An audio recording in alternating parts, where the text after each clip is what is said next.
आज हम पोल्ट्री के मुतालिक स्मॉल बिजनेस प्लान के तहत आपके सामने फार्मर जो है, आप उसको क्या मशवरा देंगे कि आ रहे ब्रीडर फ़रोख्त कर रहे हैं, चूज़ा फ़रोख्त कर रहे हैं या कि उसके एग्स आ रहा है। हाँ, सुसेक्स अल्लाह का शुक्र है कि कोई बीमारी नहीं आई। मैंने एहतियात पे जो है ना फोकस किया है। ब्रीडर या चूज़े मरने की जो शरह है वो बढ़ जाती है, इनमें क्या बुनियादी मैथमेटिक्स मैंने की हुई है। और अंडा क्यों मुर्गियां सर्दी आने पे कम कर देती? हमें जो 2600 रुपया एस्टिमेटेड हमारा है कि एक मुर्गी हमें प्रॉफिट देती है। बिस्मिल्लाहिर्रहमानिर्रहीम। अस्सलामु अलैकुम नाजरीन, मैं हूं हाफिज़ इकराम और मेरे साथ हैं मोहम्मद बख्श और साकिब अली और आप देख रहे हैं साडा सोना देश पंजाब यूट्यूब चैनल।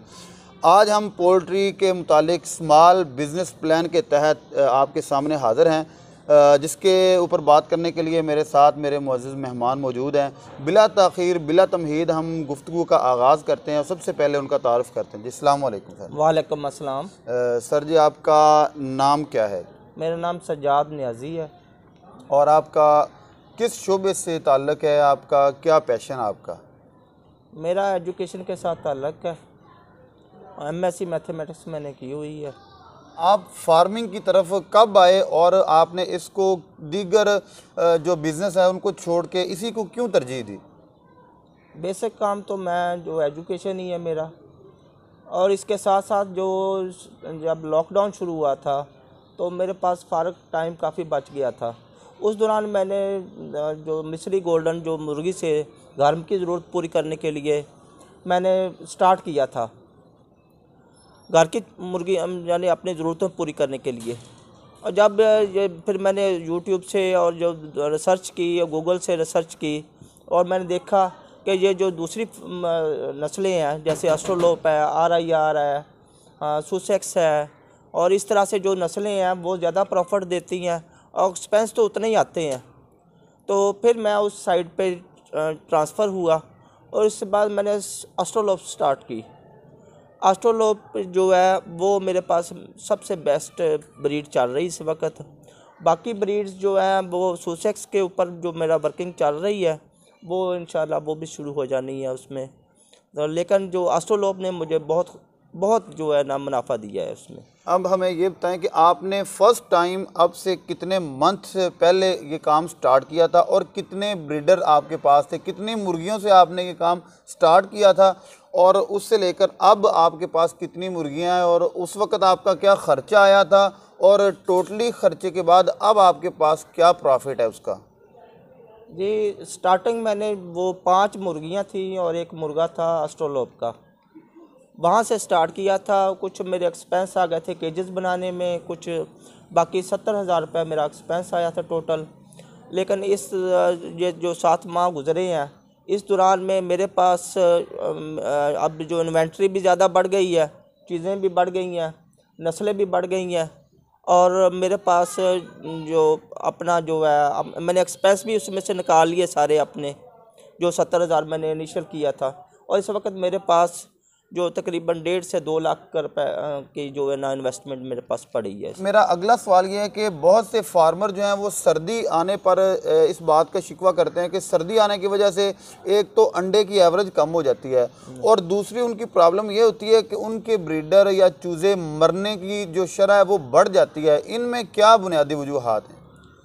जो छोटा चूज़ा है उसमें तो जो है टेम्परेचर बहुत ज़्यादा कॉन्शियस होता है, वो टेम्परेचर उसका बड़ा ध्यान रखना पड़ता है। और जो बड़ा मुर्गी है उसमें टेम्परेचर इतना प्रॉब्लम नहीं करता, लेकिन अंडे की एवरेज पे मुतासर होता है। अगर हम टेम्परेचर उसका 25 डिग्री से कम करेंगे तो अंडा हमें कम मिलेगा, तो इसलिए उसका टेम्परेचर 25 मेंटेन करना पड़ता है।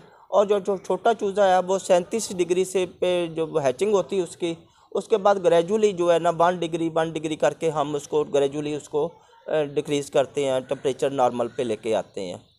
और अंडा क्यों मुर्गियां सर्दी आने पे कम कर देती हैं? इसकी बुनियादी क्या वजूहात? अंडा टेम्परेचर मेंटेन नहीं होता, ह्यूमिडिटी मेंटेन नहीं होती, टेम्परेचर मेंटेन नहीं होता। अगर ह्यूमिडिटी और टेम्परेचर मेंटेन हो जाए तो अंडा कम नहीं होता।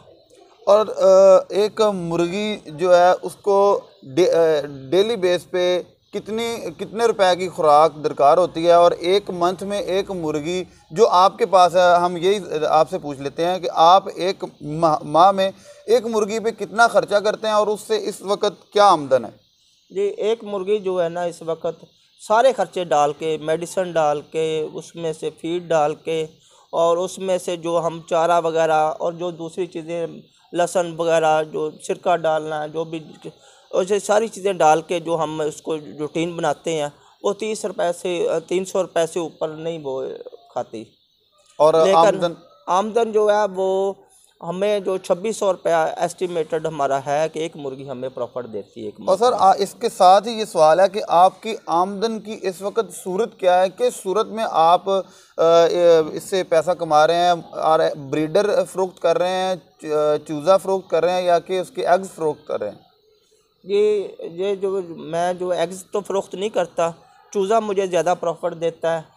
चूज़ा मैं 1 डे का भी चूज़ा सेल करता हूँ, 1 वीक का भी और 1 मंथ का भी।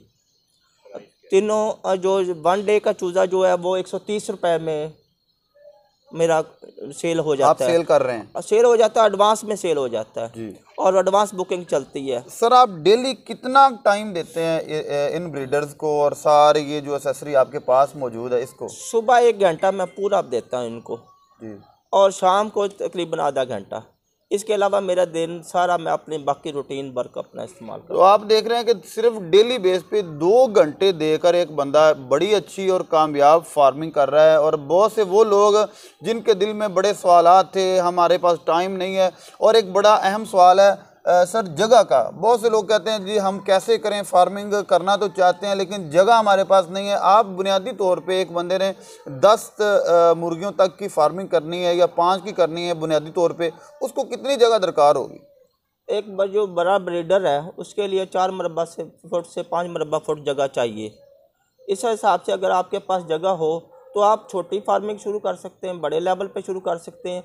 ब्रीड ज़रा अपनी अच्छी लें, बाकी इस पे एक्सपेंसेस में इतना ज़्यादा कम मैटर नहीं करते। बहुत से लोग ये कहते हैं कि अगर आप कमर्शियल फीड यूज़ नहीं करेंगे तो आपकी एवरेज कम होगी, या कोई दूसरे लोग ये कहते हैं कि अगर आप ऑर्गेन यूज़ करेंगे तो एवरेज कम होगी। आप कौन सी फीड यूज़ कर रहे हैं? बेसिक तो मैं ज़्यादा कमर्शियल फीड इस्तेमाल करता हूँ, लेकिन उसके साथ साथ मैं फर्मेंटेटेड जो है फर्मेंटेशन करके फूड जो गंदम वगैरह है वो भी यूज़ करता हूँ। इसके अलावा जो बचा खुचा मेरे पास वेस्टेज जो घर में पड़ा होता है, जो किचन का वेस्टेज वो भी होता है, सब्ज़ा इस्तेमाल करता हूँ।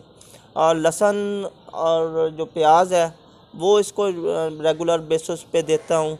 इसके अलावा सिरका जो सेब का सिरका है वो पानी में इस्तेमाल करवाता हूँ। मल्टीविटामिन भी इसमें इस्तेमाल की जाती हैं। ये सारी चीज़ें जो है वो रूटीन में चेंज करके इस्तेमाल कर रहा हूँ। ब्रीडर को सर्दी से बचाने के लिए कोई विटामिन ख़ास तौर पे या कोई इनको ख़ास तौर पे वैक्सीनेशन भी की जाती है? जी, वैक्सीनेशन जो जितनी एहतियात जो है ना वो बीमारी से जब बीमारी आ जाएगी तो मुश्किलात हो जाएगी।